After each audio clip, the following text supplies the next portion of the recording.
যারা বেশি টেনশন করুন তারাই এই কথাগুলো শুনে রাখুন। যাকে আল্লাহ দু চোখ ভরে ঘুম দিলেন তার কপালে জুটল ফুটপাতে বিছানা, আর যাকে দিলেন বিলাসবহুল বিছানা তার চোখের ঘুমটাই কেড়ে নিলেন। যার দেওয়ার মতো বিশাল একটা মন আছে তার পকেটটা আজ বড্ড ফাঁকা। যার হাতে অঢেল সব আছে তার মনটা বড্ড ছোট। আমরা ভাবি টাকা থাকলেই সুখ, ভুল। সুখ কোনো বাজারে পণ্য নয়, সুখ হলো মনের শান্তি। সৃষ্টিকর্তা কাউকে ঠকান না। যার গায়ের রং নেই তাকে দিয়েছেন সুন্দর এক চেহারা, যার ঘন কালো চুল নেই তার চোখে দিয়েছেন অদ্ভুত এক সৌন্দর্য। আবার এমনও আছে যাকে কিছুই দেননি তাকে দিয়েছেন সুন্দর এক মন, ধৈর্য এবং সবকিছু চুপচাপ মেনে নেওয়ার এক অদ্ভুত শক্তি, যা আমাদের চোখেই পড়ে না।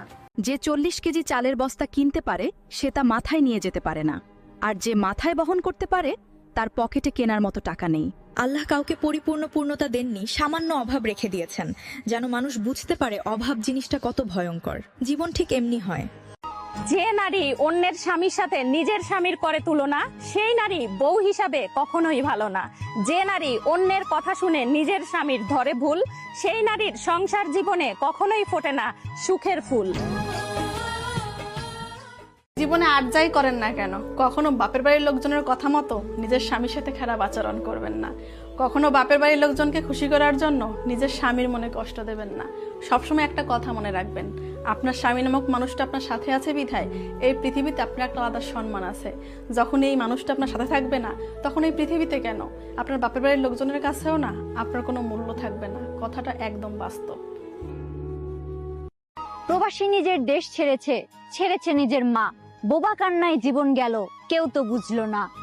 জোয়ানকালে দায়িত্ব নিয়ে বিদেশে দিয়েছে পাড়ি, বছরের পর বছর গেল, ঈদেও ফিরল না বাড়ি। প্রবাসীর কান্নার আওয়াজ যদি উচ্চ স্বরে হতো, কষ্টের ভারে দুনিয়ার জমিনে ভূমিকম্প হয়ে যেত। কষ্ট করে প্রবাসী টাকা পাঠায় দেশে, পরিবারের লোকজন কষ্ট দেয় শেষে। বিদেশে টাকা কামানো সহজ এটা ভাবে লোকজন, কিপটা বলে খোটা দেয় আত্মীয় স্বজন। জীবন যৌবন উজাড় করে থাকলো প্রবাসে, দেশে এসে বুঝতে পারলো সবাই স্বার্থের জন্য ভালোবাসে।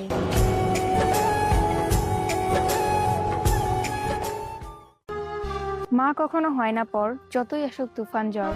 পৃথিবীর সব ভালোবাসা হতে পারে ছলনা, কিন্তু মায়ের ভালোবাসার সাথে হয় না কারো তুলনা।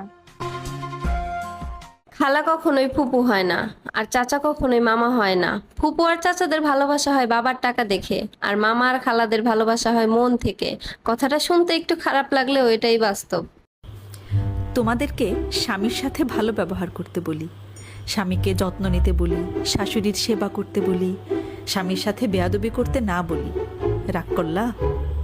রাগ করো না, তোমাদের ভালোর জন্যই বলি। স্বামীর বদনাম করা আর নিজের পায়ে নিজেই কুড়াল মারা একই কথা। যখন স্বামী নামক ছায়াটি আর থাকবে না, সেদিন বুঝবেন সে কে ছিল। স্বামী আপনার শক্তি, ভরসা আর বেঁচে থাকার একমাত্র নিরাপদ আশ্রয়। যে পুরুষের মন এবং নিয়ত পরিষ্কার থাকে তার ভাগ্যে সবসময় একটা খারাপ, অত্যাচারী এবং বেজ্জতি করা নারী জোটে। কথাটা ঠিক কিনা মিলিয়ে দেখবেন।